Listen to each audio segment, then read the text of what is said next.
Hello everyone, welcome to Durrett's Take. It's that time of the week where I go over my NFL predictions for this week.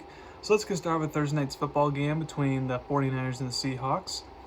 I honestly have no idea what to expect in this divisional matchup. The Seahawks defense started out well, but has been playing awful as of the last 2 weeks. However, when Seattle's offense is humming, they're very hard to stop, even for a solid 49ers defense. Since both teams got embarrassed last week, especially Seattle, but since both teams got embarrassed, I expect both teams to bounce back here. One interesting nugget for this game is that 49ers kicker Jake Moody will probably be out this game, and in a game where both teams are even, special teams may be a deciding factor. Therefore, I'll go with my gut feeling pick that Seattle to win the home game here and remain first in division, at them winning 23-21.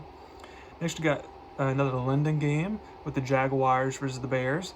I understand why the Bears are favored in this game, but I think they're on upset alert here. For starters, the Bears have won against an injured Rams team and a bad Carolina team. In fact, the Bears' 3 wins came against teams with a combined record of 3-11. Also, Jacksonville is used to coming to London every single season, while the Bears are not. That could be a factor, and therefore I think the Jaguars would carry their good momentum from last week, and they get a big win here against the Bears, they're winning 27-23. Next, you get the Commanders versus the Ravens.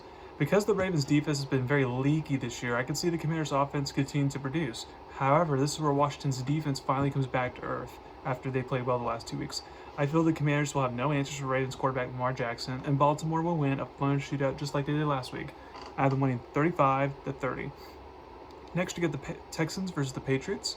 I know teams that were heavily favored did not perform well last week, but it's a new week, so I feel like the heavy favorites will be right, in my opinion, this week. The Texans should get the win here, even without star receiver Nico Collins not playing, and maybe Joe Mixon, the running back, not playing once again. I don't think the Patriots making the quarterback change from Jacoby Brissett to Drake May this week makes that much of a difference. So I have Houston winning 24-10. Next, you get the Browns versus the Eagles. I know the Eagles have not been playing well, or not well, but clean football. Let's say that, clean football this season.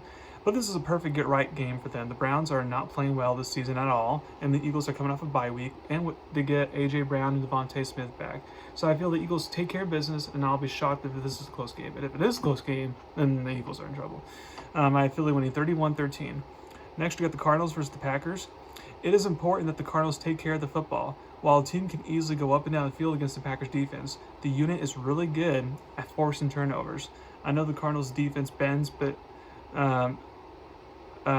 bended, but it didn't break against the 49ers last week.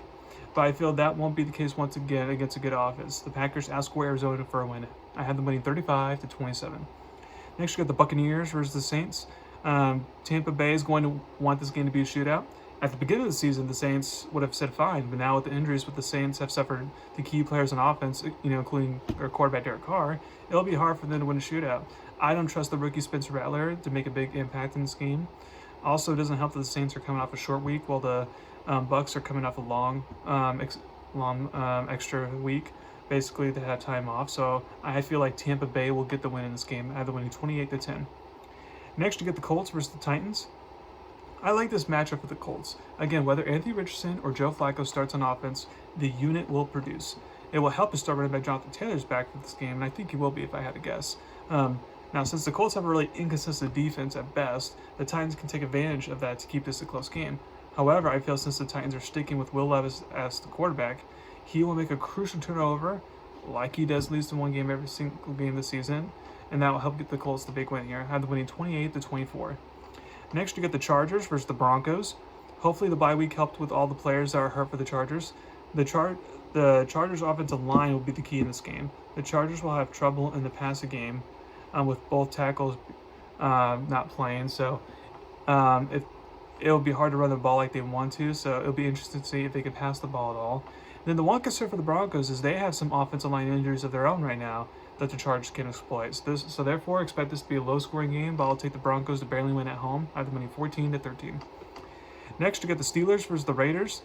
I know the Steelers didn't take advantage of the Cowboys' injuries and have lost 2 in a row now, but this is a nice bounce-back game for them. The Raiders have a quarterback dilemma, so even though Cardinal is now starting, the Steelers' defense should feast even more than they did in their last game against the Cowboys with 3 turnovers. As long as the offense doesn't make mistakes where whether it's Justin Fields starting again or they go with, or Russell Wilson's finally healthy and ready to go, Pittsburgh should win this game. I have them winning 20-13. Next, you got the Lions versus the Cowboys. I know the Cowboys got the big win against the Steelers. However, I really doubt they could pull off another miracle here. The Lions have the offense to exploit all the injuries the Cowboys have on defense.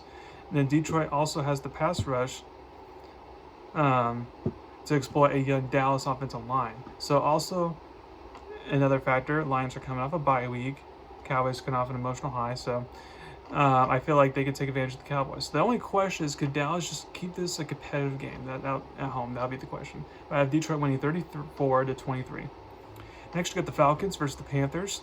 With the emotional high the Falcons are on after coming back from behind to beat Tampa, I can see that affecting them if they were actually playing a decent team, which Carolina's not. No offense to them.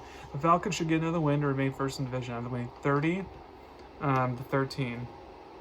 Next, you got the Bengals versus the Giants on Sunday Night Football. I know it seems like the Bengals are screwed and they can kiss their playoff hopes goodbye.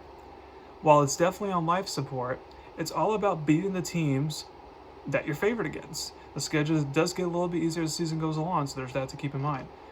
For some reason, the Bengals have been playing better on the road this season than at home, so I expect the Bengals to continue making plays on offense. And against the Giants, I feel like the defense will, give up a bunch of yards, but as they've done all season, But in this game particularly, I feel like they won't break. They'll maybe not break as much, and therefore it'll allow the Bengals to get a needed win. I have them winning 27-24. And for Monday Night Football, you get the Bills versus the Jets. Both of these teams are lucky that Miami has a quarterback injury and the Patriots stink. Anything is possible still for both teams, although the more each struggles, the more it will appear that both teams would need to win a division in order to make the playoffs. This is a good bounce back opportunity for the Jets. Yes, I know head coach Robert Saleh got fired this week. Yes, I know defense coordinator Jeff Ulbrich is not the answer either. However, the Bills' defense has not been playing well the last few weeks, so maybe the Jets' offense gets things figured out, especially with Todd Downing now calling plays instead of Nathaniel Hackett. Also, over the last few seasons, the Bills have struggled playing at MetLife Stadium. This time I predict the Jets quarterback Aaron Rodgers will finish the game, unlike last year, where that wasn't the case, unfortunately. One more, a little nugget there. Interim coaches in their first game coaching the team over kind of like the last 5 year span, they usually play really well, if not outright win the game. So therefore, I'm going to take the Jets to get the upset here. They're winning barely 17-16. So thank you very much for listening to my podcast today. Please subscribe to the channel about me. Thank you very much. You have a wonderful day.